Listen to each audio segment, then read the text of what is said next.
What's up, and welcome to another episode of the Grindline Podcast. You're listening to episode 293. I'm your host, Greg. I'm here tonight with Ryan and Tyler. We are back after about a week-long break. Like, big news dropped, and then we decided, you know what, man, I'm just gonna take a break.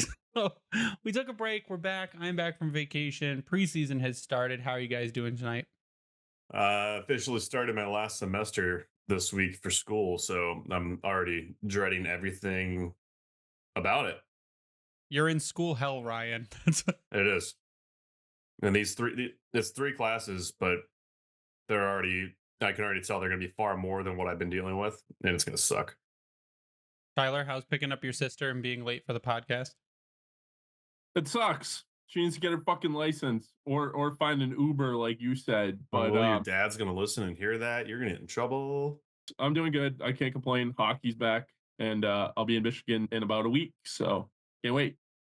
Beautiful. Yeah, hockey is back. So the big thing that happened, I guess we'll just go over that first. The big thing that happened before we took our break was Mo Seider signed his contract. So Mo Seider is back for 7 years, so it's not an 8-year deal. And was it 8.55? Is that what it was at? Yep, 855, 7 years. Yep. So great. Beautiful. Not a bridge. Like people were worried about a bridge deal happening and then having to pay him an exorbitant amount when the contract was up. He doesn't end the same time as Lucas Raymond, so there's a little bit of wiggle room there, though he does end the same time as Dylan Larkin. So you got to go into it imagining that you're probably going to extend Dylan Larkin again after his contract. You don't expect him to fall off a cliff in his age 33 season, 35 season, whatever it's going to be when he's up. Mm-hmm. So you'll be paying Larkin, you'll be paying Seider the same year. The next season, you will be paying Lucas Raymond. So you get a little bit of wiggle room. You get a little bit of rise in the cap when you have to pay Raymond versus the Seider and Larkin the year before. Fantastic value. I think we all thought that Mo could have gone north at $9 million, somewhere saying maybe a little more than $9 million. And to come in at around 8.5 at the 8.55, that's a beautiful number for him. And I'm trying to think, like, what was the holdup if that's what was happening? It's hard to really tell at this point because it seems with the way that him and Raymond dropped that it was going to be very straightforward, or that it was very straightforward. But it's wild that the straw to break the camel's back was Berggren signing, and then all of a sudden, hey, now we know how much money we've got to work with. Here's Raymond's contract, and hey, Mo, you're next. You're up. There you go. But I would say as a whole, it's a win. Especially with today, we hear that 92.5 is going to be next year's salary cap, so we're getting another bump. Projected. Yeah, they projected sure. for this. They projected for this one it to be lower than it actually came out to be. So if he's saying 92.5, you could probably expect anywhere between 93 and 93.5. That's huge. I mean, you're looking at anywhere from a $4 to $6 million bump in payroll. And now with Detroit, with their locking their main guys in, I mean, you look at the contract situation next year, really the roster is set with the exception of like you're going to have 4.75 mil falling off with Huso. So that could be going toward a big free agent ticket. There's no telling what they might do with a few of these other guys. I mean, Raz is signed long term. You got Joe Veleno's for 2 years. Really, a lot of the fluff that's left in the contract side of things is what's there. I mean, Kaner, he's on a 1-year deal, so that's just going to be if he comes back, it's going to have to be a hell of a year, but likely for less money. So it gives you a bit of flexibility in what you want to do, especially if you look on the defensive side. Mata's 3 mil falls off. Petrie's 2.75 fall or 2.3 million, falls off. And then they also lose another $0.5 mil with Kyler Yamamoto, with his buyout. And then we're down to one final year of freaking Justin Abdelkader's contract on the books. I mean, there's going to be flexibility for Detroit that puts them in a really good place. Has anyone heard from him? Like, what the fuck is he doing? Who, Abdelkader? I think he just officially retired, didn't he? He was overseas last year, right? No, a couple years ago. I think he's been retired for a bit now. Has it like been? Unofficially retired, but Anyways, I don't know. You see DeKaiser doing certain things now. You see Howard doing certain things now. But like, you hear nothing about Justin Abdelkader, and he was a mildly big part of some of those teams. So That's not a big deal. I mean, he last played. He signed with EV Zug back for the remainder of the 22-23 season, oh, okay. but he's got nothing showing up outside of that. So in the National League. Well, to put it in a perspective with money, like you said, Patrick Kane's $4 million drops off. Christian Fisher becomes a free agent. Berggren, Mott, Joe Snively becomes a free agent. You got the money from Husso falling off, and you hope that Kosa kills it in Grand Rapids. And he's been good in preseason, let in a couple goals last night, but overall has been really solid. And you hope that he's able to come in maybe next season as the backup, Kosa. And so with all the money falling off, and I'm looking right now at a list of free agents that are coming up next season, you look at guys like, and this is again, if their teams don't re-sign them, Mitch Marner is going to become a free agent. Mikko Rantanen is going to become a free agent. Aaron Ekblad will be a free agent. Brock Besser will be a free agent. So there's a bunch of guys that could come up, and essentially you'll have the money, the cap space to sign a big name. If you make the playoffs this season or you get close again, you have draft capital going forward to be able to trade to get a big name player as well. So this is what people are like, oh, Yzerman didn't do anything to really bring it. Where's our star power? How are they ever going to win and get into the playoffs? It's the rolling cap. And I think we reference it like every third show. He built a cap where high end or high cost players or a large chunk of players fall off every season to be replaced. And he hasn't gone out and thrown out first round picks in trades because he hasn't needed to.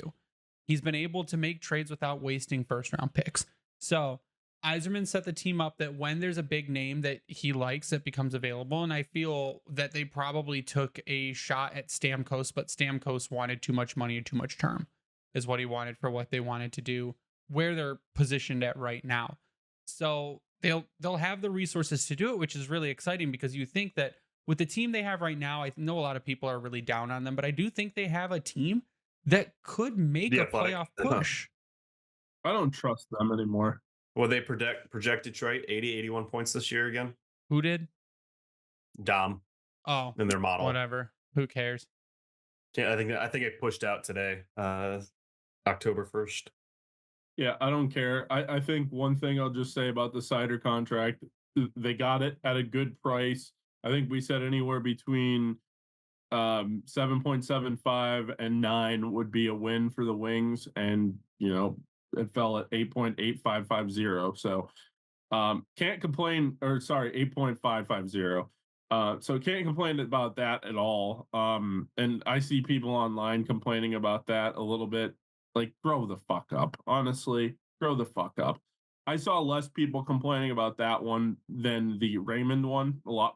There was a lot of, well, what has he done so far? And I'm like, you know what? At this point in time, hockey fans need to readjust how you think as a fan. And you're not giving players contract based on what they did previously. You're giving players contracts projecting what they're going to do, or you're trying to project what they're going to do going forward. So you retrain your brain a little bit, because previously you had players based on what they've already done, especially like those free agent contracts, where now you're kind of paying your young guys based on what you think they're going to do going forward. To that point, to paying kids for what they're going to do, I think that's okay with your young stars who have a season as good as Lucas Raymond had, or a few seasons as good as Mo Seider's had, so that you're not stuck with contracts like the Abdelkader, where he played well because he played with Datsuk, and then you paid him all this money to just be a third, fourth line floater. Yeah, but that's not to discredit, like, when he came into the league, that he was a solid grinding type player, and it worked out well for that situation. So I'm not going to completely say that he was just a scrub, because we saw it for several years, but we saw that when he wasn't with those guys, even at that point in time, that when the contract hit, we're like, what are you doing? He was a product of his environment at the time, is And what that was was a happening. great thing. It was Sure. great for is kind of like you could almost argue Dan Cleary was that for a bit. Okay, I guess, but again, Homer. But Dude, he okay, was only no, making no. Don't compare 4.25. Thomas That's not that Holmstrom and much. Justin Applicator. I'm not, but they're the product of the environment. I mean, Holmstrom was one of the best, if not the best, net front presence in hockey for several years on end. And that's but outside of that, that's where it was. There wasn't a whole lot else there with him, right? What would he have been without Nick Lidstrom, taking shots from the point? Nice Any and low. hell, any of those guys at the point, for that matter. Exactly. That's what I'm saying. And I'm not saying that Thomas Holmstrom wouldn't have been a great net front guy, but he wouldn't have been the net front guy that you think of him as because, of the how many important games they played and all that stuff. Possibly. So, I mean, anyways, it's been there's been very few guys that have been able to recreate what Homer has done. So We were to his hoping own Michael animal, Rasmussen would do it. yeah. So I mean, really, to that credit, and I'm probably gonna people pissed off that I even brought this up in the first place, but Homer was a special breed, and that's why you saw him do all those things for those cup winning teams for those years. Yeah, and like again, I think that maybe a Carter Mazer, he's not the build, but maybe he can do that. He can sit in front of the net and get the pucks in the dirty areas into. I would love if Elmer Soderblom could get his shit together and he could do that because he has the size to do it and he has the hands to do it. I just think he needs to work at his consistency. So I think that maybe Yzerman is looking for a type like that because Yzerman himself will tell you how important Thomas Holmstrom was to those cup runs and how you need a guy like that who can take away the sight of the goalie and is good at getting pucks in front of the net. Well, look at a guy that he had in Tampa, Alex Killorn, for all those years. Similar type of player where he's going to go hit the shit out of you, but then you're putting him up in front of the net and he was wreaking havoc and he was very effective at it. And that kind of speaks to like that comparison. Because I know for a while, even we were talking about how nice it would be to have Killorn when obviously he was in his a couple years back. So it's one of those scenarios where you have those role players that just make things happen. And that's what Detroit's still looking for. And to roll it back into what we are talking about, the reason we're talking about this is because Yzerman was able to get Raymond and Seider in undervalue, having cap fall off every year to make room to sign a bigger free agent or trade for a bigger free agent. There's now room there to do that. And you've locked up your core. You've got Dylan Larkin locked up. You've got Lucas Raymond locked up. You have Mo Seider locked up. Alex DeBrincat, whether you want to call him part of the core or not, he's here for a while and he's looked really good during preseason. You can start building around that. You hope that Marco Kasper maybe becomes part of that. You hope that Nate Danielson becomes part of that. You can work people into it. And that's what we're going to talk about after break. We're going to talk a little bit about preseason, how the prospects are performing, but also some of the things that are going on around the league in preseason and whether or not maybe some things need to be changed with how it works out. So we're going to take a couple minutes for a break, word from our sponsors, and we'll be right back with the second half of the show. TD, Tutty, in for 6. Touchdowns matter more at DraftKings Sportsbook, an official sports partner of the NFL. We don't care how they score them. We want to bet on touchdowns, and DraftKings Sportsbook is delivering. Ready to place your first bet? Try betting on something simple like a player to score a touchdown. Go to DraftKings Sportsbook app and make your pick. Maybe player props are more your thing? Right now, Aiden Hutchinson is a plus 250 to win the Defensive Player of the Year award, and his numbers just keep going up. Ready to do a touchdown dance of your own? New DraftKings customers bet $5 to get $200 in bonus bets instantly. Score big with DraftKings Sportsbook, the #1 place to bet touchdowns. Download the Sportsbook app and use code THPN. That's code THPN for new customers to get $200 in bonus bets when you bet just $5. Only at DraftKings Sportsbook. The crown is yours.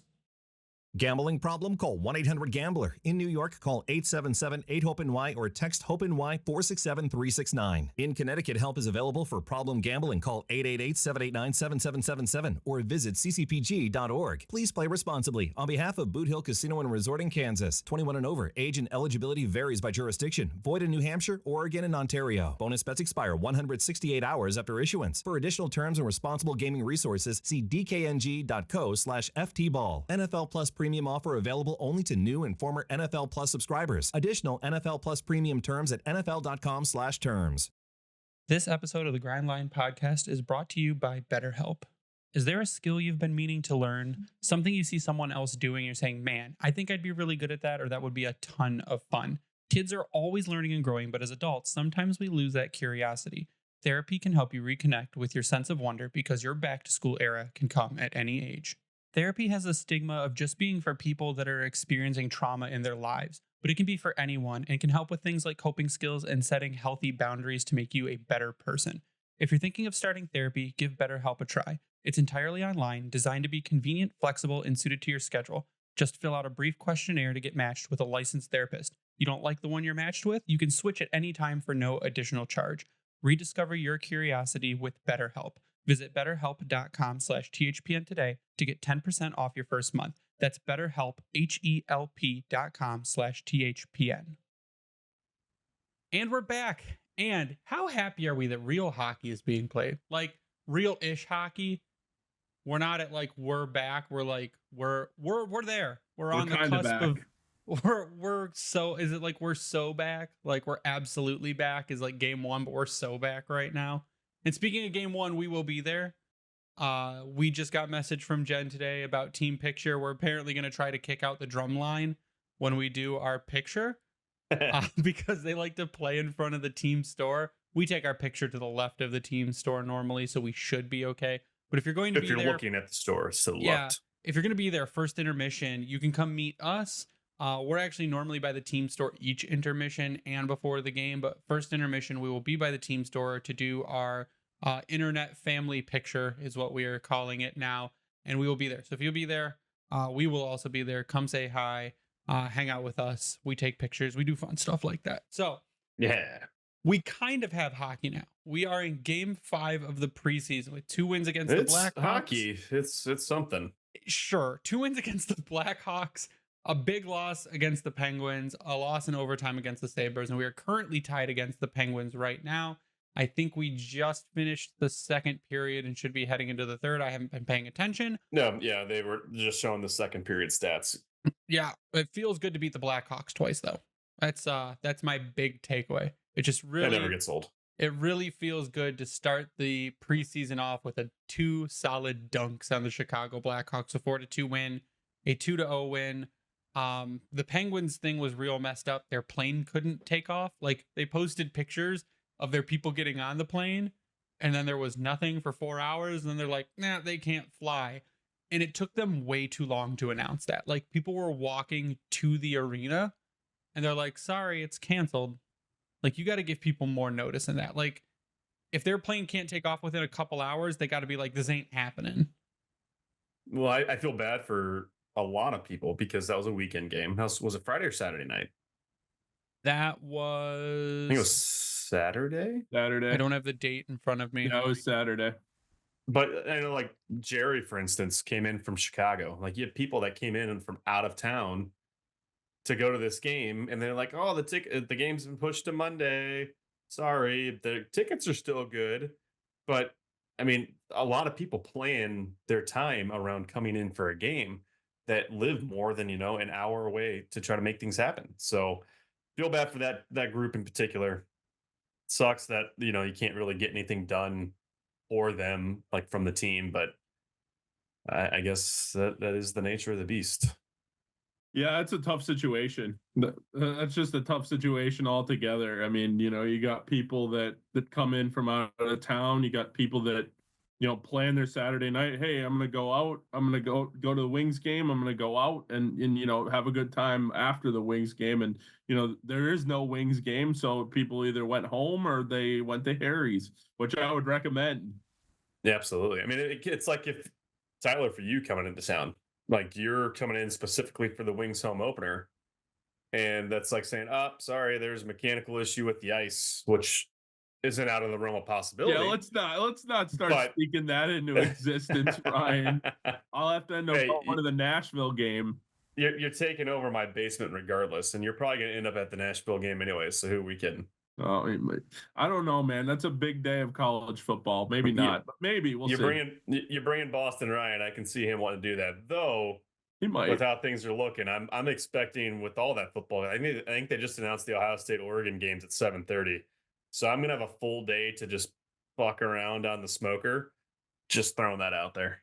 I love Ryan's gonna have the idea copious of amounts that. of smoked meats. Oh, it's Is gonna what be so he's good. going to have. Absolutely. That might have to be a ribs day. But I want to talk a little bit about the actual preseason so far. So we've seen a lot of action from the prospects, and then we've seen Nate Danielson play. We've seen Marco Kasper play. Marco Kasper's been working his ass off. That is a dude who his motor is high. He's hitting people. He's out there in every play. He's showing what kind of player he is, or what we expected him to be, which is a rough, in your face, piss people off, for like power forward almost is what we're trying to turn him into a little bit. And it seems to be working. What's happening on the flip side of that, though, is, and I don't agree with this, is people start to freak out. So they finally remember who Marco Kasper is, and they're like, wait, maybe he's not a bust. Maybe he's really good at hockey. We're like, yeah, no one said he was a bust. I don't know why you're bringing this up. And they go, but you know who is a bust? Nate Danielson. He hasn't put a puck in the net and all this. It's like, guys, Nate Danielson, from the preseason games I watched so far, Nate looks really good. He's involved. He's up and down the ice. He's on the puck. He's stripping pucks away from guys. It's not all about the points. He's I think 19. that's what people get That's what I stuck was just up about to on. say. And he hasn't played against men. Marco Kasper has 2 seasons against men. Played a season in the SHL. Played a season with the Grand Rapids Griffins. And he's got more confidence. He's got more size. He's able to go out and do that. Nate still needs to gain weight. That's a given. Absolutely. And what did Kasper do when he played his first NHL game? He was banging bodies all over the place. Yeah, broke his kneecap or hurt his kneecap or something Yeah, and was against out. Toronto. But even before that, he was burying people.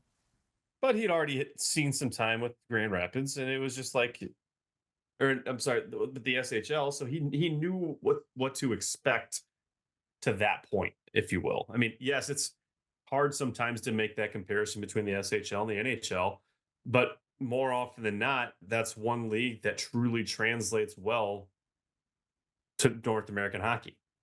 So that's where I think that you look at Axel Sandin Palika, you look at Seider, you look at Raymond, all those guys essentially have a one-up on guys like Nate Danielson who came up through North American hockey. They're going through juniors. They're making their way finally to the AHL and now getting a little bit of taste of the NHL with preseason hockey. So, but there's a big difference as to what's going on there. And in situations like this, it can show, and that's fine. I think the point is that for him to be successful, he doesn't need to be scoring 4 goals a night. He just needs to be involved in play. He doesn't have the best line mates in the world. Some of the guys that are skating out here really don't look like they care. They just look like they're trying not to get hurt. And that's what you see too in your actual everyday players. They're playing to get their body warmed up. They're not playing to go out there and throw it all out and try and get hurt and everything. They're trying just to warm themselves up, get their legs underneath them for the start of the season. These other guys are working for a job. The Cross Hannes who's out there busting his ass. Even like guys like Mott, he signed a contract. Mott signed a contract, but Mott still needs to earn a spot. He needs to figure out where he fits in the lineup. So that's why they're playing the guys like that. They're playing the AHL guys. Those are good guys to play. They get warmed up for the Griffin season before training and preseason starts in the AHL. It's not for guys like Larkin. It's not for guys like DeBrincat or Patrick Kane or Tarasenko. Even though they get into a few games, that's not what preseason is for. It's to figure out what you have at every other level and adjust. It's not, but there's no repetition like game reps. Like I don't care how good Larkin is, how good Raymond is, how good Kane is, DeBrincat. Those guys still need to play, and this is the argument that people say. Well, you shouldn't be playing in these scrimmage games. They have to play. They have to play at least 1 or 2 of them just to get their legs under them and to play a little bit of hockey, because I don't care how many times you scrimmage in practice. I don't care how much, drills you do and all that stuff. There's nothing like lining up against another team and playing a game. There's nothing like it. You can't simulate it. And that's just what it is. You have to play the games. I'm not saying that they need to go out there and play all 7 of them or whatever it is, but get them out there for a couple shifts in the first couple games and then shut it down the rest of the preseason, or have them play as the preseason goes on, one at the beginning, one at the end, or play them all at the end. I don't know what the exact science is to it, but people saying that they need to cut the preseason in half, no, they don't. I don't agree with that at all. Well, the problem you run into, and when you think back almost a couple of years now, we were talking to McCarty about what having a lack of a preseason and training camp does for these guys, and it's impactful, especially when it comes to hockey. I mean, we see it with even the NFL, with some of these guys in college football, for that matter. College football has no preseason buildup. It's game one, boom, you're there. Yeah, a lot of teams will play a softer opponent, but it's an ugly football game. Look at the NFL. Jared Goff didn't hardly play. I don't know if he had any preseason snaps this season. First couple games, he looked like shit because he had to figure out and get that timing and feel back. Yeah, they did some inter-squad scrimmages with some teams, but it showed that it wasn't there. NHL, I can see the argument of a point of cutting the games in half, but then if you do that, you go back. Does Lucas Raymond make this team several years ago if you cut these games in half? Does Larkin? Greg, you made the point earlier that these younger guys in particular vying for a job at the NHL level in particular, these mean everything. And that's what I think why it's good to have them. Do I think it should be 8 games? Not necessarily. I think you can get that impact out of 6 preseason games to be in my opinion. But it still is important for even the veterans to get out there and get their legs under them and get going, because you don't want them coming in week 1 they're getting hurt because they haven't been out on the ice. Yes, they've been out there for practice, training camp, what have you. But Tyler, you said it. These games matter. It's getting their feel, their legs, everything is going, because they're still going to have a ramp up once the season officially kicks off. You're going to run into that first week or so of them truly getting their conditioning legs back in place for what it's going to take to finish out a full 60-minute game. So 15 minutes ago from Pierre LeBrun, the NHL and the NHLPA have already chatted about it and will do so more seriously in CBA talks.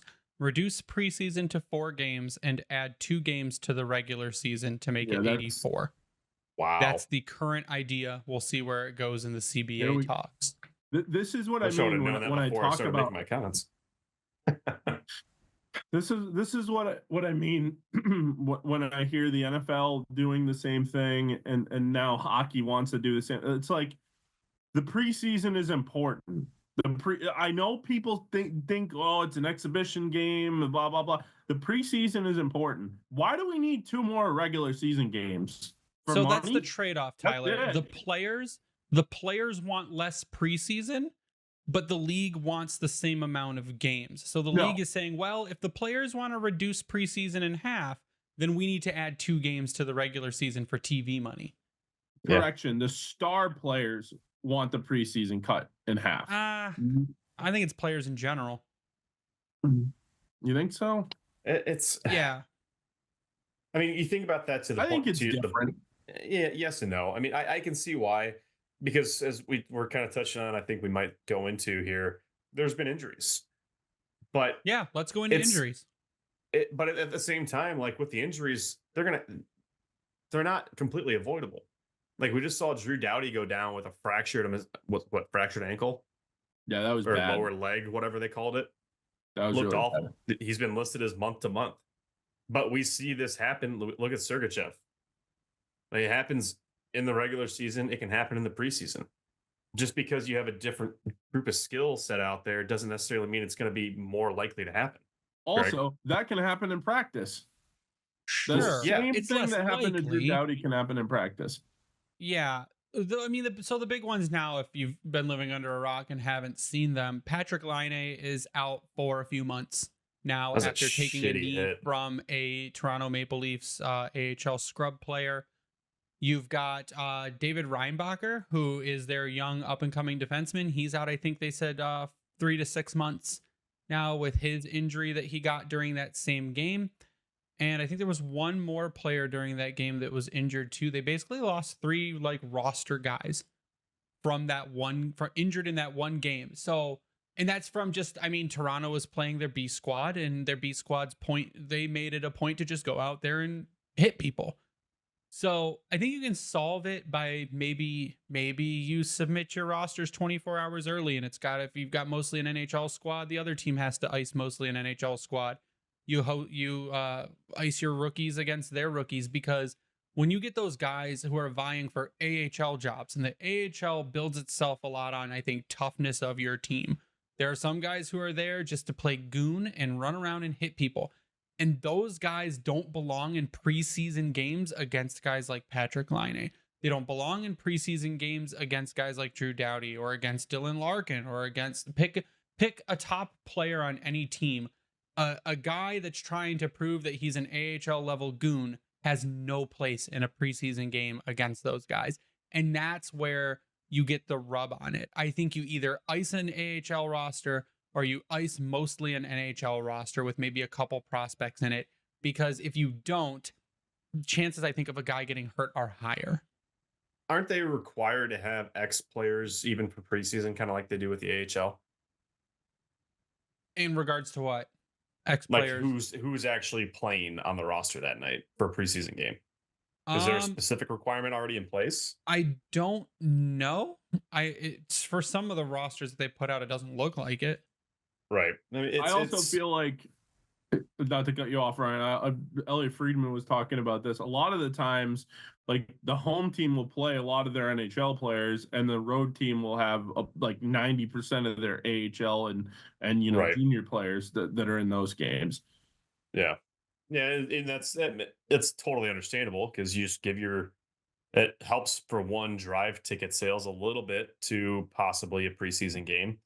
Not likely, but maybe that's a hope that you get there. But it also is just not putting the extra strain on your guys to have to worry about travel at that point in the season. So I don't know. It's I can see why less would be nice, but at the same time, I don't know. I like it for the sake of younger guys, like looking at a Nate Danielson or a Marco Casper, especially Casper, who's been on the bubble arguably the last year and a half plus, and now they have an opportunity to showcase. Like I wasn't expecting to see from Casper what he's shown as far as penalty kill. Like, he has been absolutely crushing it defensively, and then that's helping translate to the forward side of things. And that, when you think about what Detroit's been pushing since the loan came in, speaks to that culture and what they are looking for, especially in a center. So that's what these types of games do. But if you're cutting that back to forward, do you get that same impact? Because now you're looking at possibly 2 games strictly NHL guys, and 2 games probably not. So it's like, what are you going to do? Because you don't want your guys coming in game 1 not having any preseason game time. At least in my opinion, As of right now, Marco Casper's played 2 games, and maybe he gets 1 or 2 more, and that'll be, he'll have played half of the games, or 3 out of 8. If you brought it down to, say, 5 games and he played 3 of them and was off 2, he's getting the same effect. You're just dropping the total games down.